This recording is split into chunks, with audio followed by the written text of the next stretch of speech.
So, a lot of people will ask me, what exactly is the Hungry Girl philosophy? What makes something Hungry Girl approved? Are there hard and fast rules about ingredients or calorie counts or nutritional information? And my answer is always a flat no.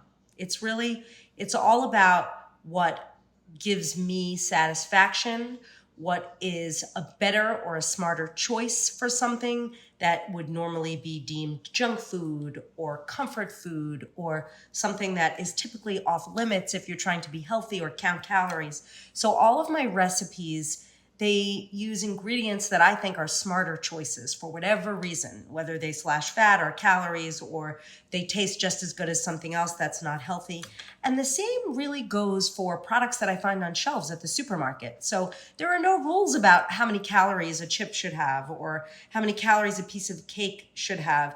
It's just about looking at the product as a whole, like all the nutritionals, all the ingredients, and what it tastes like. And it doesn't meet my standards. Not that my standards are the be all end all, but I think I do have pretty good taste buds. And so I'm good at picking products. And when it comes to finding things or creating things, that's what I do. It's a give and take. Sometimes I'll use products in my recipes that are all natural and super healthy. And then sometimes I'll use something that some people might find slightly questionable. For me, it's just all about moderation. So, will something taste good if I add a tiny bit of something that someone else would say you should never have? Well, sometimes I do that and I like it. So that's basically the Hungry Girl philosophy. It's worked. I mean, I've been doing this for almost 20 years, so